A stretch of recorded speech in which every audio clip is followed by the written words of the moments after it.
بازی به سری ماهینا رو میریم بگشت. امروز کاتی مریم رفتستیم. مریم شتو میگه شتو بازیم خبر فرجی سبت که سراسی ما داویدیم برو مادیم که برف مان کنه. اکا کاتی اوچاش چی میکنه؟ برف بازی میکنه. ستو جزیر چی؟ نه اینا با برف سر کدک بازی اکم بریم این رای صدیق گریم. اینا با برف سر کدک سخشتک کلام بارد سزک توریک شتساز نمیتو باق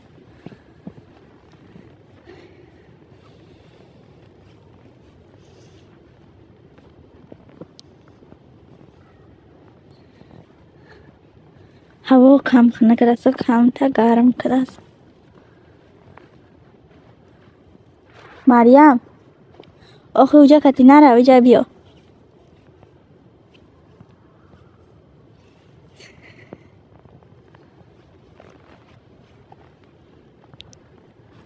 آدیره ده صدیق توغری نکردیم.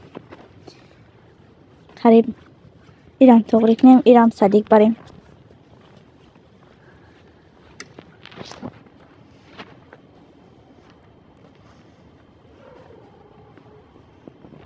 همه جا سب سفید.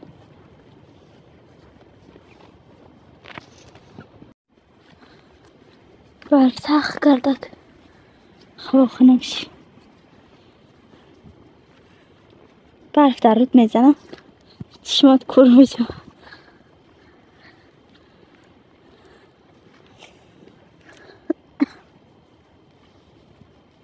اینجا صدیق درستی